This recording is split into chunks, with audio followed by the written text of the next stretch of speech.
You're listening to the Known Legacy Podcast, brought to you by Known Legacy Ministries. For more information, go to knownlegacy.org. Now here's your hosts, Bill and Travis.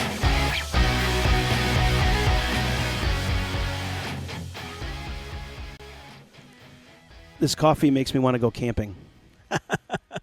Well, the weather does too, man. It's really nice. It It's is. like that perfect. So in New York, when I would go camping, it would Yeah. be like this 75 in the summer, maybe 85, but then we'd go down to that cool 60. And Yes. we're in that right now. Yes. And it reminds me of all the camping I did. In fact, I talked to my brother. There was this place in New York we used to go. I was a Boy Scout for a while. I actually am an Eagle Scout. Fun fact for you. Nice. Are you really? I am. I am an Eagle fantastic. Scout. But I'm probably more like a Hawk Scout now. I'm not as good as I used to be. But this whole idea of you like that? See, I kind of lowered my standards.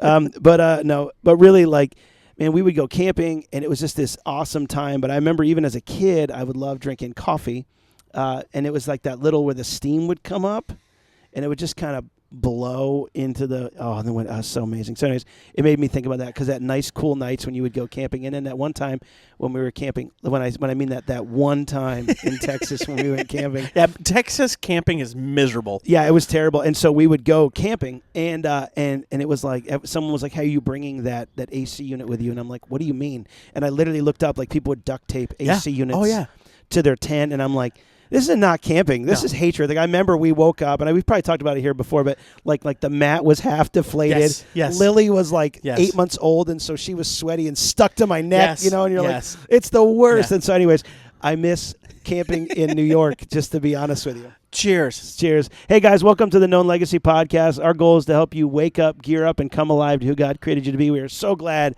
to have you on today. Check us out at Instagram, at Known Legacy, Facebook, all the great places. If you love this, subscribe. If you love it, share it with a friend. If you hate it, subscribe and then share it with a friend. Right. No, we are so excited. We are equal opportunity for sure. Yeah, we get a lot of people asking, how can we support you guys right now? 2 ways. You can obviously give and, donate to Known Legacy. We're a nonprofit.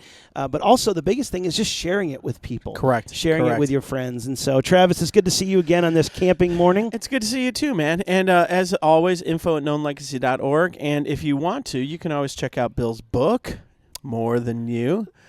Still selling. Yeah, thank you. Still selling. I think it's their 13th printing. We're going to say that. We print 10 at a time. Exactly, and we're on 13. No, we are. Yeah, check that out, morethanyobook.com. So thank you. So glad to have you guys here today checking us out. Travis, how are you doing, man? Man, you know what? It is, so I don't know when we're going to drop this, but it is the week before Holy Week. Mm-hmm. And for those who work in the church, it tends to be a very packed week because you're prepping a lot of extra items and extra things. Yeah, busy. Some churches, they've had this planned out for months, right? Yeah, it's just execute. But for many of us, we're kind of in the grind, and so I'm a little tired. I'll be honest with you. I'm a little whipped. I can see it with my kids. I'm a little short with them. Don't have the humor that I typically bring, and all in all, I'm pretty tired. How about you?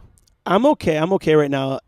Ironically, I'm not in a full-time church ministry anymore. So I do remember the absolute burn from really just the few weeks before Easter and everything planned and prepared. And it's like game day. What is it like? I think it's Mother's Day is the most visited time. Easter's the second, or Christmas, and they're like a tie, but these moments are just so busy, and you get running, and so then your head's down. And honestly, when you're in a smaller church, it's like that whole idea where you're going, and you're counseling, and also you're like, oh no, it's almost Easter. Oh no, I have to come up with a very good thing, oh no.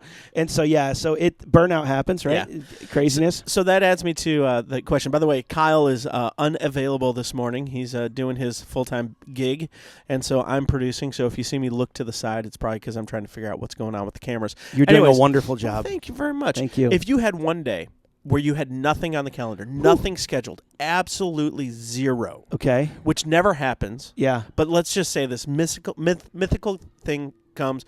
A unicorn wakes you up in the morning with a delicious cup of coffee and says, the day is yours. What are you going to do? Wow. What would you do with a day of complete nothing? So it's a two-part thing. Okay, first thing, one more question. Do calories count on this day? negative Ghost Rider. Okay, good. So that's good. That's one thing. So I would probably start with a huge breakfast, like pancakes and I'm a sucker for chocolate chip pancakes. So I'd probably make my own chocolate chip pancakes, hang out, all that kind of stuff. Inside, if it was an inside day, if it was raining, inside day, I would probably try to watch the entire Lord of the Rings series. And the reason why is I feel like I know it well enough that when I take a nap halfway through it, Every episode. All three. So there's 3 naps in that day. Yes, 3 naps that I would probably do that. So that would be an inside thing. Outside, I would love to find a lake. Yes. Like go to like Rock Wall or a lake and just sit by the lake and just, especially if it's a nice day and like the sun hits and it's like sparkly out there. Yeah. Whether it's, renting a boat and going out there, just the water is so like rejuvenating to me. Because we don't live by the beach, so that's. I have a day. I can't travel, but I would probably do something like that. It's either, me and my wife been talking about wanting to kayak more, and so either do something like that. But a boat is way nicer because I can just go out to the center with a pontoon boat. Yes, and just sit and relax, and maybe grill out there and hang out, that kind of thing. What about you? I didn't realize there was options of indoor and outdoor activities. It's a unicorn. You can do whatever you want. You can do whatever you want. So if it's a unicorn, I can do whatever I want. My indoor would be literally Sunday, sit down. It's raining outside. Open the windows to kind of let that fresh rain air come in. And I would turn on the Masters at 8:00 in the morning. And I would sit there and I would just watch the Masters the entire day. And then I'd move outside for a while underneath my my outdoor gazebo or whatever it's called. Yeah. Move the TV out there. I'd smoke a fine cigar. Okay. And just continue watching the and Masters. Just move on in the day. And I would just to be for a little bit. Yeah. And now if it's outdoors, very similar to you, man, I'd get a pontoon boat. Yeah. I'd get my family on there. I'd get some nice little floats. We'd run ashore on some place and just plop in the water and just float. So nice. Just float. If my boys want to go fish, go fish. I'm just going to float here. Yeah. My shoulders will get sunburnt to like 3rd degree. Yeah. My face will all be like broken out in 2 days. I don't care. I'm just going to get the vitamin D. Yeah. I'm just going to sit and be still. No, I love that idea of rest. It's funny how the theme is like we would just stop. You know what I'm saying? Like, because I think that is it. Even as we talk about, part of today we're talking about burnout and things like that. We didn't even plan this question for that, but it really came down to the heart of just stopping. Yeah. So if you're listening online or you're finding this on Facebook, YouTube, share in the comments. What would you do? Yeah. If you had a day of nothing, what would you do? I'd wager bet there's a handful of guys that I know listen. They'd be like, man, I just work on my classic car all day. Exactly. I'd tear apart the carburetor and I just get grease from head to toe and I just, so whatever it is. But I do think burnout, like our culture loves activity. Yeah. And there's something in our American ethos that perpetuates the idea that if you're not doing something, somehow you're unworthy or you're not doing what you're supposed to be doing. Like the idea of rest and the guilt will quickly come and find you and make you think like, oh, I should be doing something. When, in fact, if you look at God and his heart for his creation, when he gave us the 10 commandments, one of the commandments is like, seriously, find a day, call it a Sabbath, and do nothing. Yeah. Now we turned it into a law and said, well, that means you can't go so many steps from home. You can't do this and you can't do that. Of course we did. Of course we did because we're humans and we're sinful, broken people. But God's heart and passion for us is like, I know you guys are going to work yourselves to death. That's part of the curse. That's what I told Adam, right? You're going to curse yourself and you're going to try and work yourself to death and you're not even going to realize it, taking too much of your identity from your work, not from me. So one day, just sit around and do nothing. And the fact that we don't have those days, and when we think about it, we're like, oh, what would that be? Lets us know how messed up we are with this commandment. Well, I was just having a conversation this morning with someone about when they stop to take a vacation, they're not leaving to rest. They come back and they have to catch up. It becomes, let me just keep going. Like when I take a day off, it's no one's there to fill the gap, and the people essentially come back and you're like, okay, so who's going to catch up for what you didn't do when you were resting? It's this almost feeling of like I've just got to keep going. So then you almost feel like I shouldn't stop because if I stop, what's going to happen? There was another pastor I talked to yesterday who said that he has a lot of people who come in from different countries, right? And a lot of Hispanic countries, and the first question they have is like, man, as we're working, like, where's the siesta? Like, where's the rest? Like, when do you enjoy life? Right. And so we have run so far in this direction of, okay, we have technology, which was supposed to make our lives easier. And it doesn't. It allows us to be connected to our business 24/7. It raised the ceiling. Right. And I think that's the part that we want to press into is almost anti-cultural of stopping. So what does it look like? Because we've made the war cry of, how are you doing? Oh, I'm so busy. And you're like, awesome, you're busy. Right. It's validation. Oh, you're busy. Yeah. Pastors are notorious for that. Like, hey, how you doing? Man, I'm just packed and stacked. I got sun up to sundown. In fact, I talked to a guy this morning myself, stopped into one of our partner churches, and I asked the pastor, I said, you taking your day off tomorrow? He goes, probably not. I got a sermon to write for next week. And I'm like, dude, in fact, there's a phenomenal parable. And I know I'm going to butcher this. It's probably not the first time we've done that here on this. But the parable is basically this. So two guys get hired by a logging company, right? And this is the old days. They don't have saws. They just use axes, right? Yeah.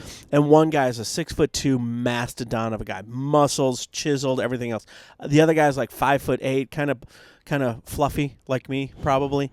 Not the strongest guy in the world. He should be on the podcast with us, kind of thing. Right. And so all of the other guys start putting bets, like who's going to fell the most trees, right? And these two guys lean into it, like, oh yeah, I'll do 10 trees today, and the other guy's like, I'll do 15, and And so then the whistle blows, and they get sent out to their little section of the forest they got to chop down, and the big guy just starts going at it, man. He's just swinging that axe like it's nothing, and he's 1 tree, 2 trees, 3 trees, 4 trees. He is just blowing it up, right? And the other guy, he cuts down a tree, and then he takes a break, and cuts down a tree and takes a break, and cuts down a tree and takes a break, and well, by noon he's behind like 8 trees, right? And everyone's like, this new guy, he's going to wash out. He's not going to make it happen, right? Well, all of a sudden, after lunch, the big guy, the strong guy, the guy that was just throwing the axe like it was nothing, he's finding it harder and harder to cut down his tree. And so all of a sudden, his production drops off dramatically. And he's doing 1 tree, 2 trees in the amount of time that it takes the other guy to do 2, 3 trees or 3 trees. And finally, at the end of the day, tallies up, and the slow, fluffy guy ends up winning. And they're like, what happened? What you were taking breaks all day. Why were you able to do this? And he goes, well, you didn't notice, but every time I took a break, I sharpened my axe. Yeah. And so at the end of the day, I was still cutting with a sharp axe. And the big guy, he never sharpened his axe once. And all he did was he was swinging basically a dull butter knife by the time it's done. And so at the beginning, he was taking out inches of wood. By the end of the day, because his axe, he was putting in extra effort to get less than half of the production. And I'm like, man, if that story is not the American way, and again, everyone celebrates this. Oh, you're so busy. That means you're so valuable. Wrong. You're so busy because your axe is dull, and you're putting in more work to accomplish your task than you should have if you just take a rest and sharpen your axe. And I think part of that rest is reflection first. And I think that's the question to start with is to look at the line you're on. Which goes back to what we talked about in one of our previous podcasts, where it's not the experience that defines us, it's the reflection that defines us. Exactly. And it's that'll the reflection. That'll be coming out soon, And we don't have any reflection moments in our lives. We don't. We turn on the TV. That's not reflection. That's distraction. Yeah. Right? Yeah. We don't sit down with a cup of coffee in the back and just not have music playing and just reflect. I love that. Keep going. So no. So it's this idea of going, look at your life right now, busy as it is, and play it out 1 year, 3 years, and 5 years, and go, if I stay this course, other than the financial and the self impact, what is it doing for everybody around me? Because just like you said, the time to rest isn't even just for us; it's for everybody around us. Too many stories have we heard of people who burn themselves out at work. There was a conversation I had with someone this morning. I was just at a meeting, and he said there was a guy that is a teacher at another school, and it's a private school. And he said that one of the kids, the father is literally, he comes from a family whose the father's a billionaire, right? A billionaire, And he looked at this. By the way, side note, if you like to give to Known Legacy, you go to knownlegacy.org, and we'd be more than happy for that large 10%. There you go. That sounds good. We'll take it. We are as we're growing. Sorry. Yeah. That was Anyways, inappropriate. I so apologize. no, you're okay. This guy was a billionaire, and the guy, the son, looks at this teacher and said, "You're the most dad I've had in a long time." And so the idea of this dad is building a kingdom, but man, he's losing what's most valuable. Again, we've talked about it before. Spend the most time with those who are going to cry the most at your funeral. So the first thing in this reflection is to look back at your life, or to look forward in your life and say, where is this path going to lead me in a year? Where is it going to lead me in 3 years and 5 years when it comes to the betterment of who I am as a child of God and who I am as a husband and father? And you have to be brutally honest. Yeah, like absolutely. You cannot hem and haw. You've got to sit there and be brutally honest. I would love to know from you, because in the last year you made a huge transition. You went from serving full-time mission and ministry within a congregation, leading worship, helping with leadership, developing a strategy for whatever, to transition from a leader that had been there for 30 years to new leadership. And I know your schedule, and it was intense, and you were doing Known Legacy and family and everything else. And then all of a sudden that stopped. Yeah. What was that first or second month like? Man, I was shaking. Like, I was trying to do everything I could. I was like, I need to do more. Like, it was just like, how can I fill this in? Because it became much more relational, which is much deeper, but much slower. It's like pulling Laffy Taffy. You know what I'm saying? Like, it just slowed way down. And so it was hard for me not to see the tangible progress every day. And I think some of that's good, but some of that's unhealthy, because it's the next thing. It's the next thing that has to happen. And so we get so focused on what we've done, we get ourselves into a rhythm, and then we define everything by that rhythm, right, versus the voice of God. And so it's allowed me to slow down a little bit and really go, God, what do you want me to do today? What do you want me to do today? And be directed by his steps. And some days that's been great. Some days it's been terrible, because I still struggle with wanting to do more, but to rest in that has been much more beneficial in my life. I love it. So the first thing is, when we're talking about rest, make sure you have a posture of reflection. Like, carve out time. And here's the deal. Like Saturdays, I know we want to wake up and get after the yard, or we want to wake up and get after the kids' sporting activities. Sometimes that calendar's out of our control. But do yourself a favor and carve out time on a regular basis, a weekly basis, I would even say, of reflection, just to be reflecting. That's a mark of rest, is reflection. I think the other mark of rest is radical ownership. And when I say that, what I mean is, we tend to come up with a clever excuse that it's my job's. I'm so busy because of my job, right? Or I'm so busy because of my kids. And we are giving away the responsibility of our calendar to other people who could care less about us. Yeah. Absolutely care less about us. Like, at the end of the day, your job can replace you in a heartbeat. Yeah. In a heartbeat. And so to take radical responsibility for your vocation, or for your calendar, to like, at the beginning of the year, one of my buddies a long time ago encouraged me. He goes, when you sit down at the beginning of the year, before you put anything else on your calendar, what you need to put on is, one, a date night once a month with your wife. Yeah. He said once a week. Who's got money for that? Once a month with your wife. Number two is, put away your week, 2 week, 3 week vacation, whatever that is, put those in there, and then put in your reflection time. Like, just time to reflect. And because if you put those on the calendar first, everything else fits around them. What we typically will do, because we don't have radical ownership of our calendars, is we let everything else fill in, and then we try to shoehorn in these little moments, these little breaths, and then we're exhausted. And instead of having a season of rest, we actually have a season of healing, because we're so broken, we don't have time and the ability to reflect, because we're just like beat up and broken, you know? Yeah. Yeah, and I think it's for us to stop. And so I think the challenge today, as we're wrapping up, is I think there's a 5-minute challenge that I would start with. Ooh. And I think that's hard. Is even right after this podcast, shut everything off. Shut it all off. Silence your phone, put it away. And I mean, I'm not saying you have to do anything too specific, but if you're in your car, to just stop and literally, you can set a timer, but for 5 minutes of just nothing. Right. And I think that's difficult enough, because your brain is so busy. and you're already on to the next thing. Like even when I spend time in the Word, I'm already like picking up my phone. I'm like, whoa, I got and so to just go, I'm going to stop for 5 minutes and I'm just going to be quiet. And I'm not saying even praying at this moment, just stop and be quiet and see what that does to you. And then I would challenge you from there that when you stop for those 5 minutes to then start sharing the burdens on your heart. Just, this is what I'm stressed about. Because I think it's easy to find the burden, like those burdens come up quick. Correct. When you stop. You're like, wait, but if I stop, I won't have, and then that leads it down the road. But just taking 5 minutes today. And then I would also challenge in that 5 minutes to move that to the morning. Like today, 5 minutes, but tomorrow morning, 5 minutes, and then just get in the truth. Right. Just get in the Word. Right. And I think that's that's where the start is. Because I believe once we get hungry for those 5 minutes, it's going to open up way from there. We were not made to run at the pace that we are currently running at. And it's affecting everything. It's affecting our relationships with our wives, our children, with ourselves, with our Creator. Yeah. Absolutely. The other thing, and this is a tool that I've started to incorporate over the last few years of my life, is first off, I'm a paper guy. I hate digital notes. I hate digital, all that kind of stuff. And so what I'll have is a journal.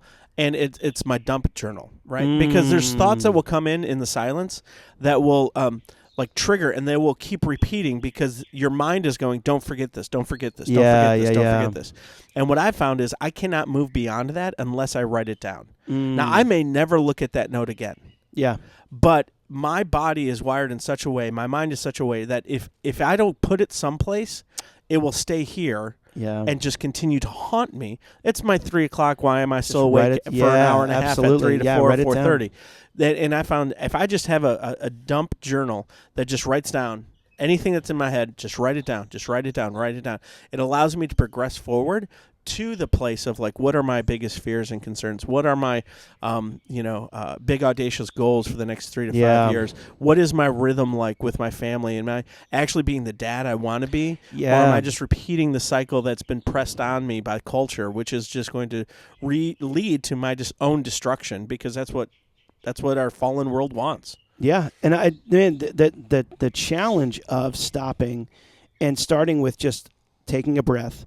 And then from there, moving forward in thankfulness. Philippians 4, which everything's a good, honest, a good report. So here's the challenge. 5 minutes stop today.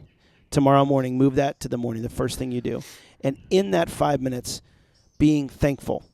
And just taking the time to write down the things that you're grateful for. Yes. Because if we start from a posture of, I need, I want, but instead of going, God, thank you for this. Oh, and I think we start there, so good. And then from there, as we cast that on the Father, He wants to hear our burdens. But this heart of thankfulness of, man, there are so many things to be thankful for. I would guarantee that on there is someone who you're spending your life with. Is the things that we have to be thankful for, to walk with. It's very little. After a while comes down the house and the boat, and it's like the health that I have. I mean, I know some people are struggling with health issues that I'm like, I would take my financial burdens any day over the health issues. And so to say, God, thank you for what you've blessed me with. Right. And walking there and then seeing what God does with that. Because then from there, it needs to go into stopping for longer than 5 minutes to something greater. But if you commit to, for the next week, 5 minutes, that's 35 minutes over that week. You're just going to be still and reflect and listen to the Father. It's the Mary Martha story that Jesus talks about. Yes. Right? And just for 5 minutes, it doesn't need to be like 25 minutes, just 5 minutes, be still. Yeah. At the feet of Jesus. Be thankful for the gifts that He's given you, and watch how that changes your posture, your demeanor, the way you see and interact in the world. You're going to be a different person after that first week. I promise you. Yeah, you will. And then you're going to be like, man, where was this the last? And it will quickly become like an essential part of your morning routine, much like getting a cup of coffee or brushing your teeth, is your 5 minutes of solitude. Yeah. And that's the start of Psalm 46:10, where He says, be still and know that I'm God. And that word be still actually says cease striving. Right. And so it's a matter of stop. Just stop. You know what I'm saying? Just take it is stop. And then reflecting. And in those moments, it's amazing what God reveals. So, man, God has something great for you guys today. Yes. If you're listening to this, share this with others. But remember, you're in the midst of this burnout, that God just wants you. He doesn't want you to do something. We'd heard about that from Jeremy, who was on the podcast a few weeks ago. They talked about God just wants to do something with you. He just wants you. And the more that we stop and realize that, it changes how we respond to everybody. Everything. So, guys, I hope this was an encouragement to you. Travis, any final thoughts? Well, it reminds me that it's time to wake up, gear up, and come alive, because too much of our world is trying to take that life from us. He did say, I've come that you may have life and have it to the fullest. Yeah, and absolutely. the thief comes to steal, kill, and destroy. And I see that too much in the hearts and the lives of our men. Absolutely. So, man, I love the posture. Let's get after it. Rest, radical ownership of our calendars, and let's make it a priority, boys. Yeah, guys, come alive this week. We're excited for you. Please connect with us, info@knownlegacy. And yes, sir. As you do that, and as that becomes more and more important to you, we do have a retreat we have coming up in September. So here's the deal, guys. If you find yourself needing some rest and restoration, right, man, sign up for this. And ladies, if you're listening, and if your husband shared this podcast with you, what he's saying is you should buy this for him for Father's Day. Yes, this would be an amazing Father's Day gift. It's 3 days, Friday, Saturday, Sunday. We wrap up. It's Glen Rose, about 2 hours away, and in the DFW area, and it is going to be a fantastic time to just be still and be with some other bros. Yep. Sit at the feet of Jesus. Yes. Obviously, play some games. I got to win the cornhole tournament this time, just to say. So bring your A game, because I'm practicing. And, it's going to be an amazing time. Yeah, you can check out more on the website. We'll have some information up there at knownlegacy.org, and we'd love to have you guys sign up. We have early bird specials coming up soon, so be on the lookout for those. Love it. On social media and on the website, Known Legacy. Spaces are limited, and single room spaces are even more limited. Yes, they are. So please make sure you sign up early and sign up often. We should have an early snore special. Check it out at knownlegacy.org. Guys, thank you so much for listening today. It's been a blessing to be with you. Thanks for listening to the Known Legacy Podcast. We'd love to hear from you. So email us your questions or comments to info@knownlegacy.org.